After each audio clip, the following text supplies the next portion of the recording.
हाय बच्चों, आपका स्वागत है गुरुजी इंजीनियरिंग ड्राइंग में। यदि आप आईटीआई या डिप्लोमा कर रहे हैं तो हमारे चैनल गुरुजी इंजीनियरिंग ड्राइंग को सब्सक्राइब कीजिए। चलिए शुरू करते हैं आज का लेक्चर। आज के लेक्चर में हम आपको पढ़ाएंगे, यहाँ पर एक कैंटिलीवर रिटेनिंग वॉल का मैंने क्वेश्चन लिखा है जिसकी हमें क्रॉस सेक्शन बनाना है, यानी कि ड्राइंग बनानी है यहाँ पर। और ये क्वेश्चन उत्तर प्रदेश में, यूपी में, ये क्वेश्चन यूपी में डिप्लोमा करने वाले बच्चे, जो बच्चे डिप्लोमा कर रहे हैं, डिप्लोमा सिविल इंजीनियरिंग से डिप्लोमा कर रहे हैं और अभी फिलहाल में थर्ड ईयर में है या थर्ड ईयर में है, तो ये question diploma civil engineering third year में 2009 में आया था। ये क्वेश्चन 2009 का है, 2009 बोर्ड ऑफ टेक्निकल एजुकेशन के जो पेपर आते हैं उसमें 2009 में क्वेश्चन आया था। चलिए शुरू करते हैं इस क्वेश्चन को और क्वेश्चन को देखते हैं कि कैंटिलीवर रिटेनिंग वॉल का क्वेश्चन क्या दिया गया है। ये 2009 में जो क्वेश्चन आया था ये क्या दिया गया है और इसको हमें किस प्रकार से हम इसकी ड्राइंग बनाएंगे, चलिए देखते हैं। यहाँ पर मैंने एक क्वेश्चन लिखा है। क्वेश्चन है, एक परबलिक सीमेंट कंक्रीट प्रास प्रतिधारक दीवार का अनुप्रस्थ काट यानी कि क्रॉस सेक्शन किसी उचित पैमाने पर खींचिए। उसी के साथ उन्होंने इस उचित पैमाने के लिए कुछ डिटेल दी है कि कैंटिलीवर रिटेनिंग वॉल कितनी उसकी स्टैम की चौड़ाई है, कितनी उसकी स्टैम की ऊंचाई है और बेस स्लैब की चौड़ाई और चौड़ाई कितनी है और मोटाई कितनी है। चलिए देखते हैं। यहाँ पर दिया गया है स्टैम की ऊपरी चौड़ाई। स्टैम की ऊपरी चौड़ाई है 15 सेंटीमीटर। स्टैम की ऊपरी चौड़ाई 15 सेंटीमीटर है। स्टैम की बेस यानी कि स्लैब से ऊपरी ऊंचाई 4.10 मीटर है। स्टैम की निचली चौड़ाई 30 सेंटीमीटर है। बेस स्लैब की चौड़ाई 2.8 सेंटीमीटर है। टो की जो प्रक्षेप होता है यानी कि जो उसकी चौड़ाई आएगी वो आएगी 0.80 मीटर। बेस स्लैब की मोटाई कितनी है? बेस स्लैब की मोटाई 30 सेंटीमीटर। ये आपकी जो कैंटिलीवर रिटेनिंग वॉल यहाँ पर दी गई है उसकी एक्चुअल लेंथ दी है। ठीक है, सबसे पहले आपको पता होना चाहिए कि अगर हमारे कैंटिलीवर रिटेनिंग वॉल हम बना रहे हैं उसका आउटर पार्ट यानी कि अगर आप देखें उसको तो किस प्रकार से दिखाई देगी। इसमें स्टैम क्या होता है, टो क्या होता है, हिल क्या होता है और बेस स्लैब क्या होती है। सबसे पहले यही समझते हैं। चलिए देखते हैं। मैं यहाँ पर एक एग्जाम्पल में एक ड्राइंग ड्रॉ कर रहा हूँ कैंटिलीवर रिटेनिंग वॉल की। ये कैंटिलीवर रिटेनिंग वॉल की मैंने ड्राइंग बनाई इस प्रकार से। इसका जो वर्टिकल पार्ट ऊपर उठा हुआ है इस पार्ट को बोलते हैं स्टैम और जो हॉरिजॉन्टल ऐसा पड़ा हुआ है इसको बोलते हैं बेस स्लैब, जिसको हम आधार स्लैब भी बोलते हैं, जिसको हम आधार स्लैब भी बोलते हैं। इसको हम बेस स्लैब को क्या बोलते हैं? आधार स्लैब भी बोलते हैं और इसको स्टैम बोलते हैं। इसको हम क्या बोलते हैं? स्टेम। ये आपका स्टेम है और ये आपकी बेस स्लैब है। अब स्टेम से जो छोटा पोर्शन आपको दिख रहा है इसको बोलते हैं टो और जो ये लेंथ है इसको बोलते हैं हिल साइड में हमेशा फिलिंग की जाती है, ये ध्यान रखना आपको। फिलिंग हमेशा हिल साइड में होती है। जैसे कोई सॉइल फिलिंग करनी है या कोई मोरम फिलिंग करनी है तो वो किस साइड में होगी? हिल साइड में। जो ये पोर्शन है, ये आउटर पोर्शन जो आपको दिखाई देता है। इस प्रकार का कुछ नाम होते हैं आपके कैंटिलीवर रिटेनिंग वॉल के।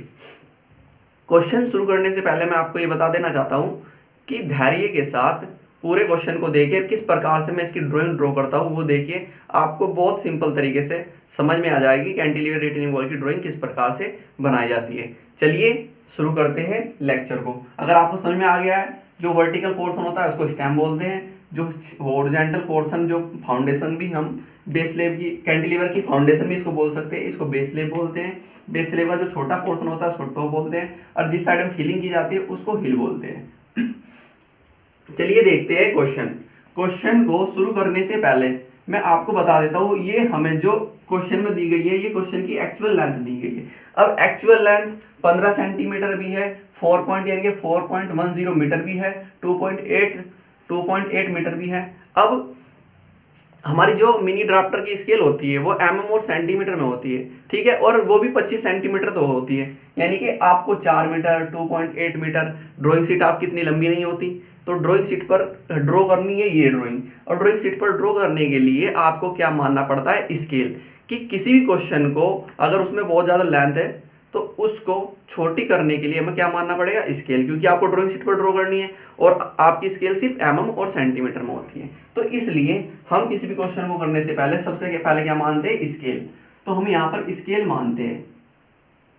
स्केल हमने माना स्केल 1:25। यानी कि मैं अगर 1:25 क्या होता है, ये होता है 1 सेंटीमीटर, हमने कितने के बराबर मान लिया, 25 सेंटीमीटर के मान लिया, यानी कि 1 सेंटीमीटर कितने सेंटीमीटर के, 25 सेंटीमीटर के। अब हम क्या करेंगे, रुको मैं थोड़ा इसको इस साइड में लिख देता हूँ, थोड़ा मैं स्केल को थोड़ा इस साइड में लिख देता हूँ जिससे मैं बनाने में दिक्कत ना हो थोड़ी। स्केल हमने क्या मानी है, स्केल मानी है 1:25, यानी कि 1 सेंटीमीटर इजकल टू 25 सेंटीमीटर। जो हमारी एक्चुअल 1 सेंटीमीटर वो हमने कितने, जो हमारी स्केल की माप कितनी है 1 सेंटीमीटर, और एक्चुअली 25 सेंटीमीटर के बराबर मान लिए। चलिए अब जो एक्चुअल लेंथ है इसको हम स्केल में कन्वर्ट कर सकते हैं।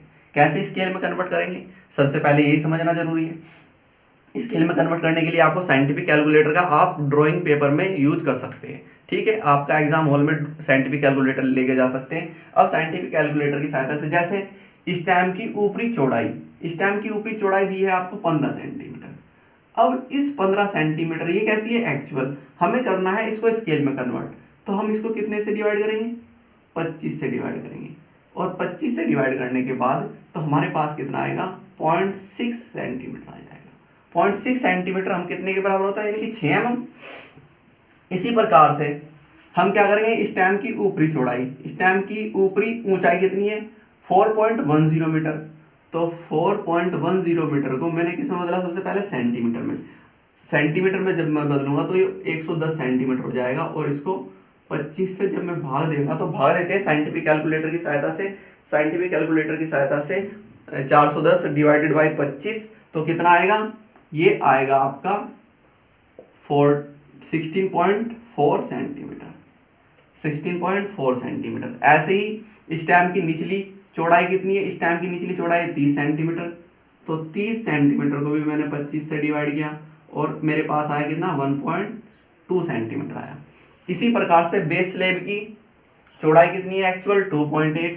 तो मैं 2.8 को जब 25 से डिवाइड करूंगा, 2.8 को मैंने किस में बदलूंगा, इस सेंटीमीटर में, क्योंकि हम सेंटीमीटर में हमारी होगी, तो 280 हो जाएगा। 280 को जब मैं 25 से डिवाइड करूंगा तो साइंटिफिक कैलकुलेटर में 280 डिवाइडेड बाई 25, तो कितना आ गया मेरे पास, ये आ गया मेरे पास 11.2 सेंटीमीटर। इसी प्रकार टो की जो प्रक्षेप है वो कितना है, 0.80 मीटर। 0.80 मीटर को मैंने सेंटीमीटर में बदला तो मेरे पास 80 सेंटीमीटर हो गया, और इसको मैंने 25 से जब डिवाइड किया, 80 डिवाइडेड बाई 25, तो कितना है मेरे पास 3.2 सेंटीमीटर। अब इसी प्रकार बेस स्लैब की मोटाई कितनी है, 30 सेंटीमीटर है। तो बेस स्लैब की जो मोटाई है 30 सेंटीमीटर, इसको भी मैंने 25 से डिवाइड किया और मेरे पास कितना आया, मेरे पास आता है 1.2 सेंटीमीटर। इस प्रकार से ये जो मेरी आ गया है, ये मेरी है स्केल, जिसको मैं ड्राइंग शीट पर ड्रॉ करूंगा। ड्राइंग शीट पर ड्रॉ करने के लिए मैं इस स्केल का प्रयोग करूंगा, ना कि एक्चुअल स्केल का प्रयोग करूंगा। अब जो मेरे पास आई है 1.6 यानी कि 6 mm का मैं प्रयोग करूंगा, 16.4 सेंटीमीटर का मैं प्रयोग करूंगा, 1.2 सेंटीमीटर का, 11.2 सेंटीमीटर का।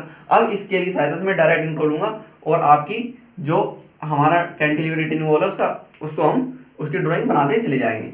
चलिए अब शुरू करते हैं इसकी ड्राइंग बनाना। इसकी ड्राइंग किस प्रकार से बनाएंगे, सबसे पहले मैं आपको बता देता हूँ। जैसे 6 mm है, 6 mm को, यानी कि अब मैं आपको मिनी ड्राफ्टर की सहायता से इस क्वेश्चन को कराता हूँ। मिनी ड्राफ्टर की सहायता से मैं इस क्वेश्चन को आपको सोल्व कराऊंगा। चलिए देखते हैं, बनाना शुरू करते हैं। सबसे पहले हमको क्वेश्चन को कहाँ से शुरू करेंगे, क्वेश्चन को हमेशा हम आधार से शुरू करेंगे, यानी कि उसकी फाउंडेशन शुरू करेंगे। कोई आप घर बनाते हैं तो उसको कहाँ से बनाना शुरू करते हैं, फाउंडेशन से। तो हम सबसे पहले कहाँ से शुरू करेंगे, इसको फाउंडेशन से बनाना शुरू करेंगे। देखो हमें दिया बेस स्लैब, बेस स्लैब की मोटाई तो 30 सेंटीमीटर है, मगर बेस स्लैब की चौड़ाई कितनी है, बेस स्लैब की चौड़ाई है 2.8 सेंटीमीटर, और 2.8 को हमने 280 को डिवाइड किया, 11.2 सेंटीमीटर आया। अब हम क्या करेंगे, 11.2 सेंटीमीटर को 11.2 सेंटीमीटर यहाँ पर लेंगे, 11.2 सेंटीमीटर। अब देखो 11.2 सेंटीमीटर इतना बैठता है। अब मैं आपको इतनी अगर स्केल में बना के दिखाऊंगा तो ये आपको क्या कि सही तरीके से दिखाई नहीं देगा, तो मैं थोड़ी बढ़ा के ले रहा हूँ जिससे आपको समझ में आ जाए। तो वो वहां तक ही आपकी 11.2 सेंटीमीटर होगी। जैसे मेरी यहाँ से लेके यहाँ तक कितनी है, 11.2 सेंटीमीटर है। अब बेस स्लेब की कुछ मोटाई भी दी होगी। बेस स्लेब की मोटाई दी है 30 सेंटीमीटर। 30 सेंटीमीटर को जब मैंने डिवाइड किया 1.2 सेंटीमीटर आया। 1.2 सेंटीमीटर मेरा 1.2 सेंटीमीटर है, माना यहाँ तक 1.2 सेंटीमीटर, तो मैं इस साइड भी 1.2 सेंटीमीटर दिखा दूंगा। माना यहाँ तक मेरा कितना है 1.2 सेंटीमीटर। मैं इसलिए मान रहा हूँ क्योंकि अगर मैं 1.2 सेंटीमीटर बनाऊंगा तो यहाँ से लेके यहाँ तक 1.2 सेंटीमीटर होगा, जबकि आपका जो मार्कर है, मार्कर का 2 सेंटीमीटर का, तो सिर्फ ये लाइन इस तरीके से बन जाती है। ठीक है, तो इसलिए मैं थोड़ा आपको बढ़ा के दिखा रहा हूँ, मगर आपको पता है कि 1.2 सेंटीमीटर हमारा है।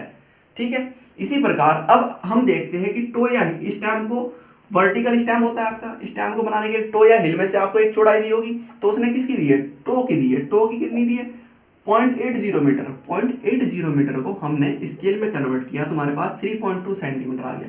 तो टो की साइड से मैंने लिया 2.8 सेंटीमीटर और ये बनाया। इसके साथ हम देखेंगे, इसके साथ स्टैम्प की निचली चौड़ाई जुड़ी होगी, क्योंकि स्टैम्प यहाँ से उठ के जाएगा, तो स्टैम्प की चौड़ाई दी है तो हिल की दी, तो हमें स्टैम्प की देखनी पड़ेगी। स्टैम्प की चौड़ाई, स्टैम्प की निचली चौड़ाई कितनी दी है 30 सेंटीमीटर, यानी कि 1.2, तो 1.2 ही मैं यहाँ पर छोड़ूंगा 1.2, तो मैंने यहाँ से 1.2 लिया।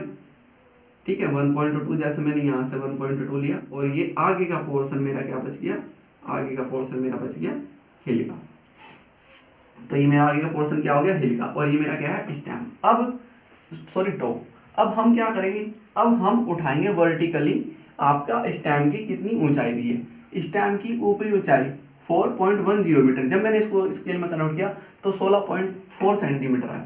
तो मैं यहाँ से लूँगा 15 सेंटीमीटर ये, और ऊपर लेने के लिए मैंने ले लेता हूँ 16.2 सेंटीमीटर जैसे।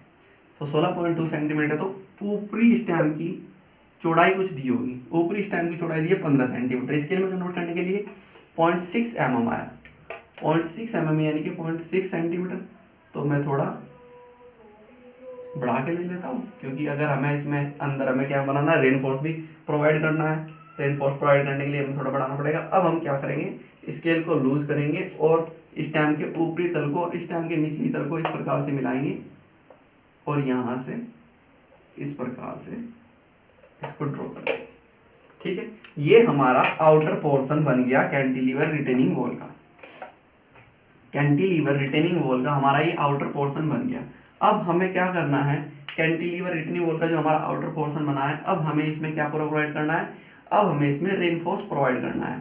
रेनफोर्स प्रोवाइड करने के लिए हम क्या करेंगे, हम कवर मानते हैं, clear cover. Cantilever retaining wall में हमने क्लियर कवर लिया, क्लियर कवर हमने लिया, इसमें clear cover. Cantilever retaining wall में हमने क्लियर कवर कितना लिया, क्लियर कवर हमने लिया इसमें 50 mm। 50 mm को जब हम 25 से डिवाइड करेंगे तो हमारे पास कितना है 2 mm आ गया। तो 2 mm का हम क्लियर कवर दिखाएंगे। 2 mm का क्लियर कवर दिखाने के लिए हम क्या करते हैं, अब रेनफोर्स प्रोवाइड करते हैं। हम सबसे पहले मेन बार प्रोवाइड कर रहे हैं। जैसे मैं 20 mm की मेन बार प्रोवाइड कर रहा हूँ, 20 mm डाई की मैंने मेन बार प्रोवाइड की, तो मैं कितना क्लियर कवर छोड़ूंगा 2 mm। यहाँ से लेके यहाँ तक मैंने कितना माना, ये मेरा क्लियर कवर है 2 mm का। तो 2 mm मैंने लिया, और 2 mm, इसको मैं स्केल को थोड़ी सही कर देता हूँ, स्केल मेरी अब सही हो गई है। मैंने 2 mm का क्लियर कवर लिया और रेनफोर्स प्रोवाइड कर दिया। एंड कवर भी 50 mm छोड़ा, मैंने 2 mm ऊपर छोड़ा, और मैंने रेनफोर्स प्रोवाइड कर दिया मेन बार में। ये मेन बार है, मैं मेन बार थोड़ी नीचे लेके जा रहा हूँ, बाद में हम देखते हैं क्या होगा इसका। इसी प्रकार से इस साइड में मैं इसको इसी प्रकार से इसी एंगल में ले लेता हूँ, इसी एंगल में मैं इसको ले लेता हूँ, और क्या करता हूँ 2 mm का क्लियर कवर मैंने यहाँ पर छोड़ता हूँ। 2 mm का मैंने क्लियर कवर छोड़ा, और रेनफोर्स एंड कवर भी मैंने इतना ही छोड़ा 2 mm, और रेनफोर्स प्रोवाइड कर दिया। ये मेरी में क्या है मेन बार। 2 mm का क्लियर कवर ऊपर छोड़ा मैंने, और यहाँ से मैं इसको हुक बना देता हूँ। फ्री हैंड आप हुक बना सकते हैं इस प्रकार से। ये हमारी स्टैम्प में वर्टिकल 2 मैंने क्या कर दिए, रेनफोर्स प्रोवाइड कर दिया, रेनफोर्स प्रोवाइड कर दिया ऊपर से नीचे तक। ठीक है, इसके बाद हम कर्टेल बार किस प्रकार से डालते हैं वो हम देखेंगे बाद में। पहले हम क्या करते हैं, आपकी हिल की और टो की भी मेन बार प्रोवाइड कर देते हैं। कर्टेल बार हम आपको बताएंगे बाद में किस प्रकार से डालेंगे, पहले आप ये सिंपली यही समझिए कि किस प्रकार से हमने रेनफोर्स प्रोवाइड किया। अब हमें क्या करना है, टो साइड का जो मेन बार गिरती है वो नीचे की साइड गिरती है, और टो की जब मेन बार नीचे की साइड गिरती है तो वो हिल में 30 सेंटीमीटर तक ओवरलैप कराते हैं। 30 सेंटीमीटर तक हिल साइड में ओवरलैप कराते हैं। तो मैंने क्या किया, मेन बार लेके गया मैं, मेन बार इस प्रकार से मैंने 2 mm का क्लियर कवर छोड़ा और 2 mm का एंड कवर छोड़ा यहाँ से, और मैं लेके गया इस प्रकार से, और 30 सेंटीमीटर तक मैं कहाँ पर लेके गया, 30 सेंटीमीटर तक मैं हिल में लेके गया। 30 सेंटीमीटर को मैंने जब डिवाइड किया 25 से, स्केल से मैं जरूर डिवाइड करूंगा, 30 को मैंने जब 25 से डिवाइड किया तो मेरे पास कितना आ रहा था 1.2, यानी कि 1.2 सेंटीमीटर में किसमें ओवरलैप कराऊंगा, हिल साइड में। ये मेरा टो का पोर्शन है, ये मेरा हिल का पोर्शन है। ये मैंने मेन पार्ट कितने तक ले गया, मैं 30 सेंटीमीटर तक ले गया इस साइड में, यहां तक का मेरा पोर्शन चल रहा था। अब इधर क्या चल गया, हिल में कितना ओवरलैप कराया मैंने, टो की मेन बार को 30 सेंटीमीटर। इसी प्रकार मैं जो हिल की मेन बार लेके जाऊंगा ऊपर से, हिल की मेन बार ऊपर से प्रोवाइड करते हैं, हिल की मेन बार जो मैं लेके जाऊंगा 25 सेंटीमीटर टो में ओवरलैप कराऊंगा। तो टो में हिल की मेन बार कितनी प्रोवाइड कराएंगे हम, 25 सेंटीमीटर तक ओवरलैप कराएंगे। तो मैं क्या करूंगा, तो मैं यहाँ पर 25 सेंटीमीटर यानी कि यहाँ तक ये कवर छोड़ा मैंने, कवर छोड़ने के बाद इस प्रकार से मैं लेके गया और इधर भी एंड कवर छोड़ा ये, और इस साइड में मैं ओवरलैप टो में कितना कराया, टो में मेन बार को मैंने प्रोवाइड कराया आपका 25 सेंटीमीटर ओवरलैप कराया। अब हम क्या करते हैं, अब हम जो ऊपर से वर्टिकल मेन बार आई है उसको टो की साइड में 75 सेंटीमीटर, मैं क्या बोल रहा हूं, जो ऊपर से वर्टिकल मेन बार आई है टो साइड में ओवरलैप कराएंगे, मोड़ देंगे 75 सेंटीमीटर तक 90 डिग्री पर। तो मैं नीचे से 2 या 3 mm छोड़ गए, 2 या 3 mm छोड़ने के बाद इसको मैंने 75 सेंटीमीटर कहाँ तक मोड़ दिया, तो यहाँ से लेके यहाँ तक। अभी 75 को जब मैंने 25 से डिवाइड किया तो मेरे पास 3 सेंटीमीटर आता है, तो 3 सेंटीमीटर को मैंने यहाँ तक मोड़ दिया ये, और इस मेन बार को यहाँ पर इससे मिला दिया। ठीक है, समझते चलिए। बस मैंने क्या किया, वर्टिकल जो मेन बार आ रही थी उसको टो साइड में 90 डिग्री पर 75 सेंटीमीटर बैंड कर दिया। मैं बाद में इनकी डायमेंशन भी लिख दूंगा कितना कितनी हमने ली है इनको। ठीक है, अब ये समझिए, अब हमारी मेन बार प्रोवाइड हो चुकी है, ठीक है। और मेन बार मैंने कितने mm की ली है, 20 mm की मेन बार ली है। ठीक है, 20 mm की मैंने क्या ली है, मेन बार ली है। अब हम क्या करते हैं, अब हम इसमें डिस्ट्रीब्यूशन बार डालते हैं। हम किस प्रकार से वर्टिकल स्टेम में मेन बार को काटते हैं वो आगे हम आपको बताएंगे। चलिए अब हम डालते हैं इसमें डिस्ट्रीब्यूशन बार। ये मैंने 20 mm डाई की मेन बार ली है, ये मैंने 16 mm डाई की मेन बार ली है, नीचे भी 16 mm डाई की मेन बार ली है। ठीक है, अब हम डालते हैं डिस्ट्रीब्यूशन बार। ये सब हमें अपनी ओर से ही प्रोवाइड करना है। अब देखिए डिस्ट्रीब्यूशन बार, मैं ये पोर्शन रब कर देता हूँ इस साइड से, अगर आपने स्क्रीनशॉट नहीं लिया तो ले सकते हैं। चलिए अब देखते हैं आगे डिस्ट्रीब्यूशन बार ये मैंने डाली है मेन बार। आपको पहले बता देता हूँ, लेक्चर को पूरा देखिएगा, आप बहुत अच्छी तरीके से समझ जाएंगे। बस ये कि थोड़ा समय जरूर लगेगा, धैर्य रख के देखिए अगर आपको ड्राइंग सीखनी है। मेन बार प्रोवाइड की मैंने, मेन बार किसमें, स्टैम्प में। जो मैंने स्टैम्प में मेन बार प्रोवाइड की है वो मैंने की है 20 mm डाई की,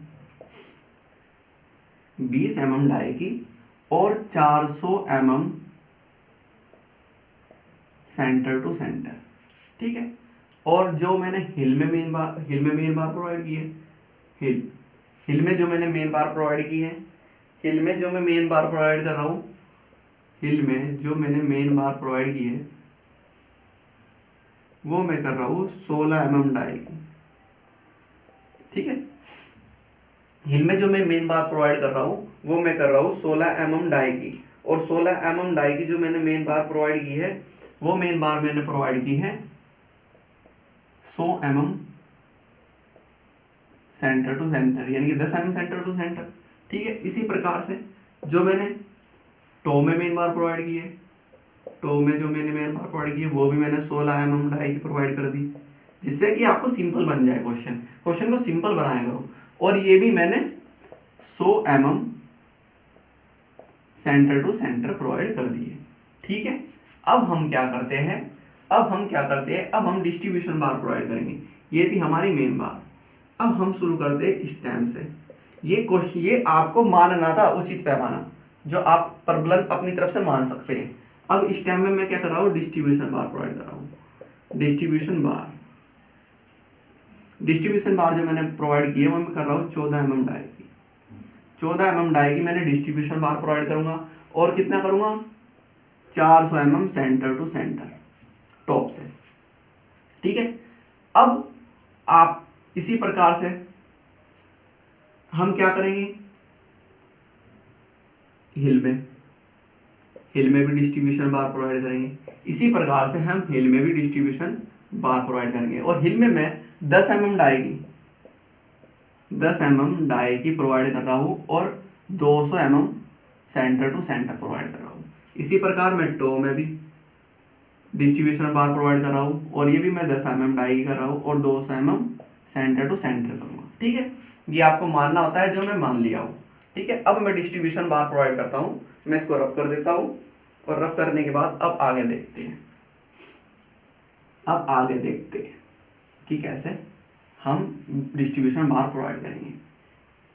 चलिए, अब मैं डिस्ट्रीब्यूशन बार प्रोवाइड करता हूँ। डिस्ट्रीब्यूशन बार मैं ले रहा हूँ 14 mm मेन बार में, स्टेम में मैं 14 mm डाई की मेन डिस्ट्रीब्यूशन बार ले रहा हूँ, और 400 mm सेंटर टू सेंटर, यानी कि 400 mm सेंटर टू सेंटर, जिस समय मैं 400 mm सेंटर टू सेंटर बना रहा हूँ। 400 मतलब 40 सेंटीमीटर। ठीक है, 40 सेंटीमीटर को भी मैं 25 से डिवाइड करूंगा, क्योंकि ये आपको एक्चुअल को हम इसमें डिवाइड करेंगे। जब 40 सेंटीमीटर को मैंने 25 से डिवाइड करूंगा, तो 40 सेंटीमीटर को मैंने 25 से डिवाइड किया तो हमारे पास कितना आएगा कैलकुलेटर में, 40 डिवाइडेड बाई 25 1.6 सेंटीमीटर। तो 1.6 सेंटीमीटर पे मैं डिस्ट्रीब्यूशन बार प्रोवाइड करूंगा, इसमें स्टेम में जब मैं 40 सेंटीमीटर पर मेन बार प्रोवाइड कर रहा हूँ, तो ऊपर से जहां पर आपने हुक बनाया है, हुक से 1-2 mm नीचे छोड़ने के बाद आप यहां पर प्रोवाइड करेंगे डिस्ट्रीब्यूशन बार, और डिस्ट्रीब्यूशन बार आपको टॉप से इस प्रकार से दिखाई देगी। अब यहाँ से आपको 1.6 सेंटीमीटर छोड़ना है। 1.6 सेंटीमीटर यहाँ पर इतना बैठेगा, तो मैं थोड़ा सा आगे दिखा रहा हूँ। 1.6 सेंटीमीटर जैसे यहाँ पर बैठा 1.6 सेंटीमीटर। अब मैं थोड़ा इसी प्रकार से बना रहा हूँ 1.6 सेंटीमीटर। 1.6 सेंटीमीटर पर मैंने डिस्ट्रीब्यूशन बार प्रोवाइड की, 1.6 सेंटीमीटर पर मैंने डिस्ट्रीब्यूशन बार प्रोवाइड की, 1.6 सेंटीमीटर और 1.6 सेंटीमीटर। अब आप को टॉप साइड में भी डिस्ट्रीब्यूशन बार दिखानी है। दिखाने के लिए आप डायरेक्ट यहाँ पे भी दिखा सकते हैं, मगर मैं इन दोनों के सेंटर में प्रोवाइड कर रहा हूँ। इन दोनों के सेंटर पर 1.6 सेंटीमीटर पर मैं डिस्ट्रीब्यूशन बार प्रोवाइड कर रहा हूँ। दोनों के सेंटर पर डिस्ट्रीब्यूशन बार प्रोवाइड कर रहा हूँ। इस प्रकार से मैंने डिस्ट्रीब्यूशन बार प्रोवाइड की। ठीक है, अब इसी प्रकार से हम हिल और टो में दिखाएंगे। मैंने क्या कहा, मैं 10 mm की मान रहा हूँ, 10 mm की डिस्ट्रीब्यूशन बार मान रहा हूँ, 200 mm centre to centre, 200 mm centre to centre यानी कि 20 सेंटीमीटर। 20 सेंटीमीटर को जब मैंने 25 से डिवाइड किया, 20 डिवाइडेड बाई 25 तो आया 0.8 सेंटीमीटर, यानी कि 8 mm। 8 mm में मैं डिस्ट्रीब्यूशन बार प्रोवाइड करूंगा यहाँ पर। 8 mm 1 mm 2 छोड़ के यहाँ पर सबसे पहले तो यहाँ प्रोवाइड करो, और यहाँ से 8 mm इतना बैठेगा, तो मैं थोड़ा सा आगे ले रहा हूँ। माना ये मेरा 8 mm है, 8 mm पे मैंने यहाँ पर डिस्ट्रीब्यूशन बार प्रोवाइड की। ये मैं 8 mm पर डिस्ट्रीब्यूशन बार प्रोवाइड कर रहा हूँ, यहाँ तक डिस्टेंस 8 mm है। इसी प्रकार से हम टो में भी डिस्ट्रीब्यूशन बार ऐसे प्रोवाइड करेंगे। 8 mm पर डिस्ट्रीब्यूशन बार प्रोवाइड करेंगे, ये मेरी 8 mm है। इस प्रकार से मैंने डिस्ट्रीब्यूशन बार टो में, हिल में और मेन बार में प्रोवाइड कर दी। अब देखते हैं कर्टेलिड बार। कर्टेलिड बार कैसी बार होती है? कर्टेलिड बार होती है जो वर्टिकल स्टेम में मेन बार डाली जाती है। स्टेम में वर्टिकल मेन बार ऊपर से लेकर नीचे तक गिरी हुई है। अगर हम सभी बारों को आगे तक लेके जाएं, यानी कि फुल हाइट तक प्रोवाइड करें, तो इकोनॉमिकल कॉस्ट बढ़ जाएगी और जिसका कोई औचित्य नहीं, क्योंकि टॉप पर हमेशा बेंडिंग मोमेंट ऊपर की ओर जैसे स्टेम बढ़ती जाती है, कैंटिलीवर रिटेनिंग वॉल जैसे जैसे ऊपर बढ़ती जाती है, तो ऊपर की ओर बेंडिंग मोमेंट कम होता चले जाता है। इसलिए ऊपर हमें मेन बार कंटिन्यू ऊपर तक फुल से साइज में प्रोवाइड करने की आवश्यकता नहीं पड़ती, तो हम उनको क्या कर देते हैं, हम उनको कर्टेल कर देते हैं, इसलिए इनको कर्टेलिड बार बोलते हैं।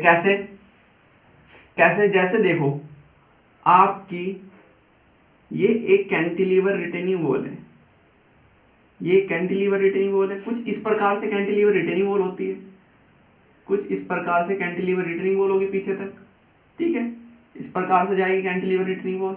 तो हम क्या करते हैं, जब हमने मेन बार प्रोवाइड की, यहाँ पर सॉरी, ये हमने मेन बार प्रोवाइड की और मेन बार प्रोवाइड कर रहे हैं। अब ऐसे ही यहाँ पर भी मेन बार प्रोवाइड कर रहे हैं, वर्टिकल ऊपर से लेकर नीचे तक मेन बार प्रोवाइड कर दी हमने। अब क्या होगा, अगर हम ऐसे ही मेन बार प्रोवाइड करते चले जाए तो इकोनॉमिकल कॉस्ट इसकी बढ़ जाएगी, ये और कैंटिलीवर और ज्यादा कॉस्टली पड़ जाएगी। तो हम क्या करते हैं, जब ऊपर बेंडिंग मोमेंट इतना नहीं है, इतना प्रेशर, इतना लोड लग नहीं रहा है, तो हम क्या करते हैं कि कुछ सरियों को जो मेन बार प्रोवाइड करते हैं, तो उनको हम बीच में से काट देते। जैसे यहाँ तक थी, तो एक बार को हमने इतनी हाइट तक ही प्रोवाइड किया। अब उससे आगे फिर क्या किया, फिर और काट दी, इतना फिर भी लोड नहीं था, तो फिर एक बार को इतनी हाइट पर प्रोवाइड किया। तो यानी कि एक बार को फुल साइज पर, फिर एक उससे कम और एक उससे कम। जो ये बार प्रोवाइड की थी, जैसे ये बार प्रोवाइड की जाती है 0.75 H, और ये जो बार प्रोवाइड की जाएगी ये की जाती है 0.5 H पर, 0.50 H पर, ठीक है।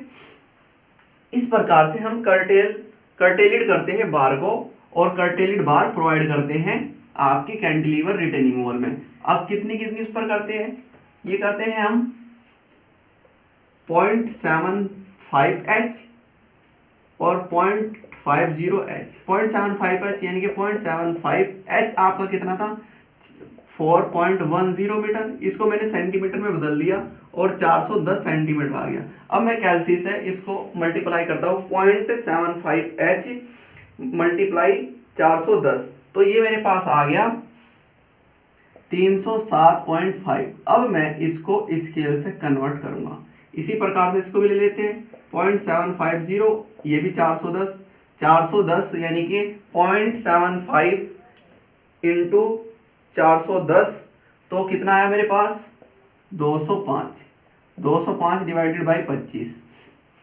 अब मैंने पहले मैं इसको भाग कर रहा हूँ, इसको मैंने भाग किया, तो भाग करने के बाद मेरे पास आया 12.23 सेंटीमीटर। आप साइंटिफिक कैलकुलेटर का यूज कर सकते हैं। और इसी प्रकार से मैंने 205 को मैंने भाग दिया, 205 को भाग देने पर मेरे पास आया 8.2 सेंटीमीटर। 8.2 सेंटीमीटर यानी कि एक मेन बार को मैं 12.2 सेंटीमीटर तक ही लेके जाऊंगा और एक मेन बार को मैं 8.2 सेंटीमीटर तक ही लेके जाऊंगा, ठीक है। हाइट दिखाएंगे हम यहां से, मगर जो बार आती है यहां तक आती है, ठीक है।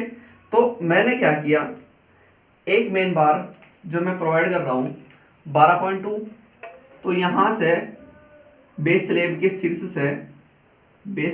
शीर्ष से मेरा 12.2 सेंटीमीटर, इसको 90 डिग्री करो, 12.2 सेंटीमीटर कहीं बैठ रहा है, तो 12.2 सेंटीमीटर पर मैंने इसको यहाँ पर मेन बार कर्टेलिड बार एक यहाँ प्रोवाइड कर दी। इसी प्रकार से 8.2 सेंटीमीटर यहाँ बैठ रहा है कोई, तो यहाँ तक एक कर्टेल बार मैंने यहाँ तक प्रोवाइड कर दी।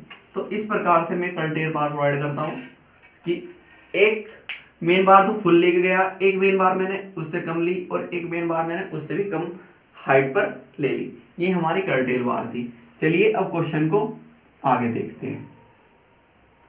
आगे देखते हैं कि आगे कैसे क्या क्या होगा। अब सबसे पहले हम लिख लेते हैं कि हमने इसमें क्या क्या प्रोवाइड किया। यहां से लेके यहां तक आपकी क्या है, डायमेंशन शो कर दो। ये आपकी है 30 सेंटीमीटर, और ये आपकी कितनी बनी थी, ये थी आपकी 2.8 सेंटीमीटर,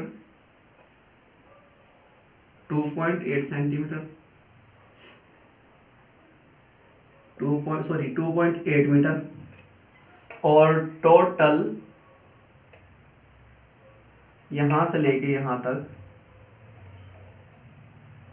आपकी पूरी कितनी है,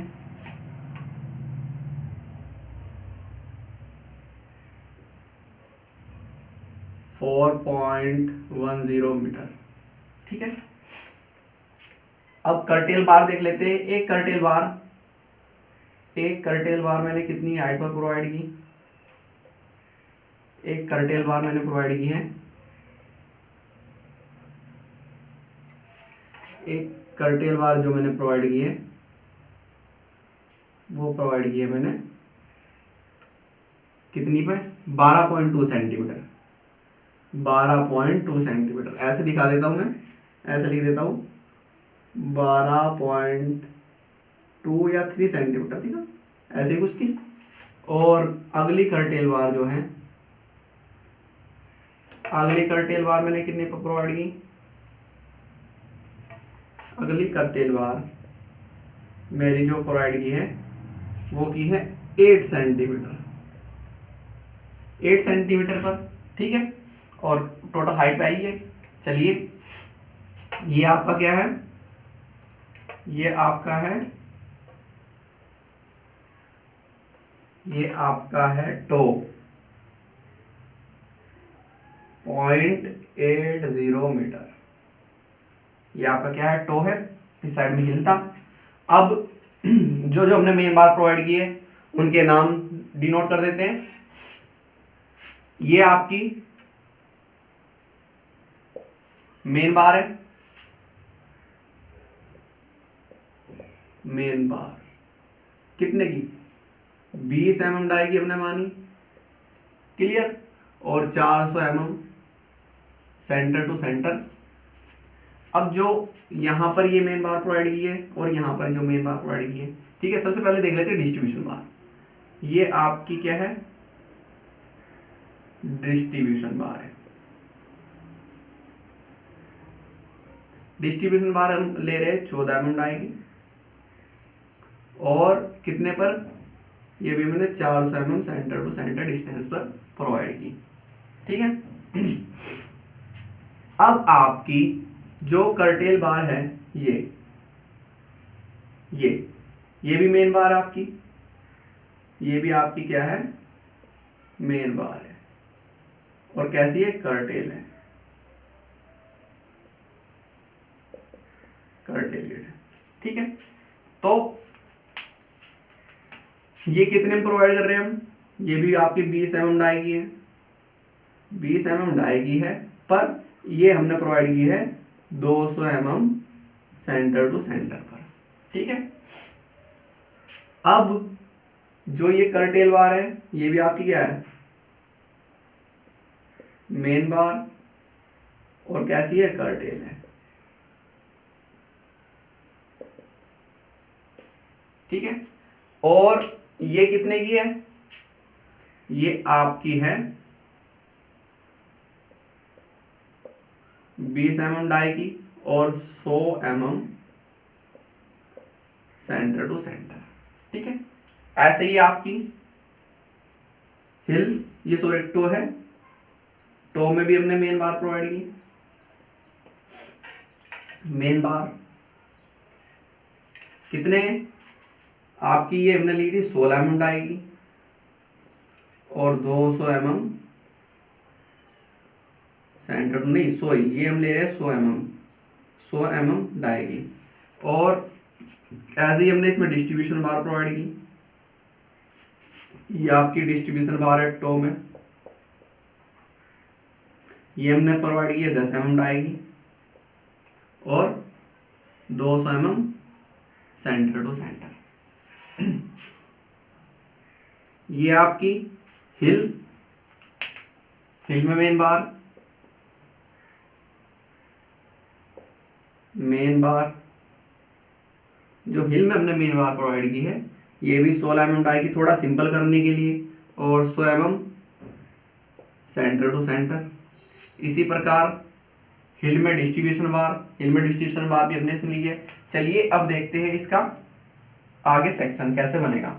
सेक्शन बनाने के लिए हमें दिखाना है आपका जो वर्टिकल स्टैम में मेन बार प्रोवाइड हमने की है वो कहाँ तक जा रही है। सबसे पहले देखिए, स्टैम में जो हमने मेन बार प्रोवाइड की है, वो कहाँ तक है। स्टैम में मेन बार प्रोवाइड हमने यहाँ तक की है, तो यहाँ से हम इसकी प्रोजेक्शन लाइन ऐसे लेके जाएंगे, इस प्रकार से हम लाइन लेके गए,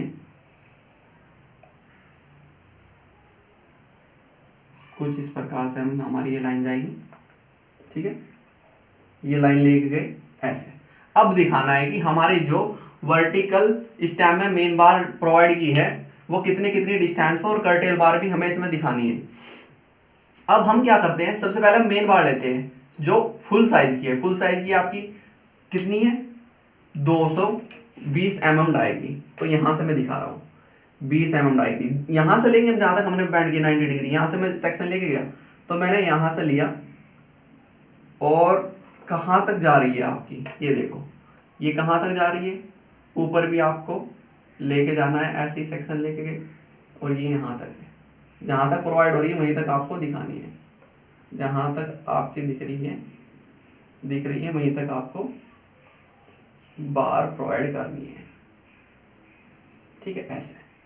तो ये मेन बार कहाँ तक है आपकी, वर्टिकल, ये है फुल साइज की। अब देखते हैं कि ये कितने mm centre to centre distance पे है।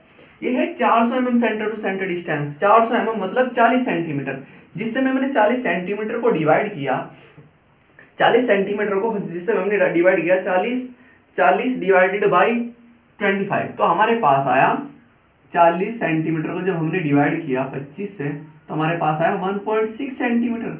तो 1.6 सेंटीमीटर की इनके बीच की डिस्टेंस लेंगे, जो हमारे मेन बार जो फुल साइज की है उनके बीच की जो हमने डिस्टेंस ली 1.66 सेंटीमीटर ली।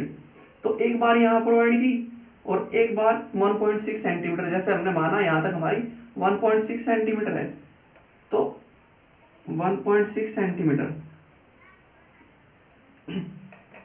अब इससे आगे भी हम कितनी लेंगे, 1.6 सेंटीमीटर। सबसे पहले हम फुल साइज की मेन बार प्रोवाइड कर देंगे 1.6 सेंटीमीटर। अब फिर यहाँ से 1.6 सेंटीमीटर हमने लिया, 1.6 सेंटीमीटर। इस प्रकार से हमने मेन बार शो की, ठीक है, इस प्रकार से हमने मेन बार शो की। ये हमारी मेन बार थी जो यहाँ पर दिखाई। अब देखते हैं कर्टेल बार, ये फुल साइज की थी। कर्टेल बार हमारी कितनी है, कर्टेल बार का हम सेक्शन लेके जाएंगे। कर्टेल बार जिस समय हम लेके गए, हमारी कर्टेल बार, मैं मार्कर चेंज कर लेता हूँ। कर्टेल बार हमारी कहाँ तक दिख रही है, कर्टेल बार हमारी जा रही है एक तो यहाँ तक 13 सेंटीमीटर। तो मैं इसका सेक्शन ऐसे लेके जाता हूँ, और कहाँ तक है आपका, इस साइज तक है कर्टेल बार। अब कर्टेल बार में 20 mm डाई, मगर ये 200 mm सेंटर टू सेंटर, यानी कि ये 400 थी, ये इसका हाफ है। तो 200 mm सेंटर टू सेंटर पर मैं यहाँ पर बार प्रोवाइड करूँगा। तो 200 mm सेंटर टू सेंटर यानी कि 400 का हाफ होगा सीधा सीधा। तो 400 का हाफ ये मैंने यहाँ पर कर्टेल बार एक प्रोवाइड की, यहाँ पर कर्टेल जो कटी बार थी, ऐसे ही यहाँ इसके हाफ कर्टेल बार आपको दिखाई देगी 200, यानी कि आपका 0.8 mm यानी कि 8.8 सेंटीमीटर, ये आपकी कर्टेल बार प्रोवाइड कर दी 13 सेंटीमीटर पर। इसके बाद हम देखते हैं कि हमारी इसके बाद आपकी 8 सेंटीमीटर पर हमारी कर्टेल बार हमने काट रखी है मेन बार, और वो है हमारी 20 mm डाई की 100 mm सेंटर टू सेंटर। तो सबसे पहले इसका हम हाइट लेके जाएंगे, कहाँ तक है, इसकी हाइट है यहाँ तक, तो ये हमने हाइट लेके गए इस प्रकार से और यहाँ पर ड्रॉ कर दी, जो हम इसकी हाइट लेके गए ये थी, ये इसकी यहाँ तक ये है। अब हम क्या करेंगे, अब हम शो करेंगे यहाँ पर कर्टेल बार कितनी है, 100 mm डाई की। 100 mm यानी कि 100 mm 10 सेंटीमीटर, 10 सेंटीमीटर को जब हमने डिवाइड किया तो हमारे पास आया 4 mm। तो 4 mm पर हम यहाँ लेंगे कर्टेल बार, ये 4 mm ये है, तो ये बार यहाँ तक प्रोवाइड करेंगे हम, और यहाँ पर भी 4 mm ये है, इनके बीच में ये बार यहाँ तक जाएगी और 4 mm ये है, और ये बार यहाँ तक जाएगी। मैं अलग अलग इसलिए दिखा रहा हूँ कि हमारी हमने बार जो काटी है वो कितनी mm में हमने काटी है। ये होगी 4 mm ये बैठेगा आपका, ये बार भी यहाँ तक प्रोवाइड होगी और 4 mm ये है, और ये बार भी यहाँ तक प्रोवाइड होगी। ठीक है, ये आपका एक्स सेक्शन है, ये हमने एक्स सेक्शन बनाया था इसका। ठीक है, और एक सेक्शन ये है। अब देखते हैं इनके बीच की हम डिस्टेंस, ये यहाँ से लेके यहाँ तक की सेंटर टू सेंटर डिस्टेंस कितनी है, सेंटर टू सेंटर डिस्टेंस कितनी है, 400 mm। जो हमने ये बार बनाई है, ये जो हमने बार बनाई है, इनके बीच की डिस्टेंस कितनी है, 400 mm। कितनी है, 400 mm। और कितने mm की है ओल्ड बार, 20 mm डाई की। सभी बार कितने mm डाई की है, 20 mm डाई की। अब हम इन बार को देखते हैं, इन बार के बीच की जो डिस्टेंस है वो कितनी है, यहाँ से लेके यहाँ तक, ये इनके बीच में बार में डिस्टेंस कितनी है, जो डिस्टेंस होगी वो कितनी है, इनके बीच की जो डिस्टेंस है वो कितनी है, वो है हमारी 200 mm। 200 mm और ये भी 200 mm। ठीक है, अब बची जो नीचे की कर्टेल बार, इनके बीच की डिस्टेंस कितनी है, ये है हमारी 100 सेंटीमीटर। मैं यहाँ पर लिख रहा हूँ 100 mm। ये 100 mm होगी, यानी कि यहाँ से लेके यहाँ तक की जो डिस्टेंस है, और यहाँ से लेके यहाँ तक की जो डिस्टेंस है वो कितनी है, 100 mm। इस प्रकार से ये हमने क्या किया, मैं इसको बॉक्स में बंद कर रहा हूँ। इस प्रकार से ये हमने क्या किया, ये हमने किया मेन बार शो की मैंने, तो यहाँ लिख देता हूँ मैं मेन बार शोइंग, मेन बार शोइंग कितने mm आएगी, 20 mm आएगी, 20 mm डाई की मेन बार हमने शो की है। तो आपको क्या बनाना होता है, आपको कैंटिलीवर रिटर्निंग वॉल का सेक्शन और मेन बार उसकी शो करनी पड़ती है, जो मेन बार हम उसमें प्रोवाइड कर रहे हैं, और जो बार काट रहे हैं वो भी हमें इस प्रकार से आपको शो करनी होगी। ठीक है, तो इस प्रकार से आपका था ये आपका कैंटिलीवर रिटर्निंग वॉल का फुल सोल्यूशन। यदि आपको हमारा लेक्चर अच्छा लगा हो तो हमारे चैनल को जरूर सब्सक्राइब कीजिए और लाइक कीजिए, और आपको कोई क्वेश्चन पूछना है तो वो कमेंट सेक्शन में लिखिए, या आपको कोई और सजेशन देना है तो वो भी कमेंट सेक्शन में लिखिए। अगर हमारी वीडियो आपको अच्छी लग रही हो तो ज़रूर हमारे चैनल को प्लीज़ सब्सक्राइब कीजिए और अपने दोस्तों को भी शेयर कीजिए। Thank you.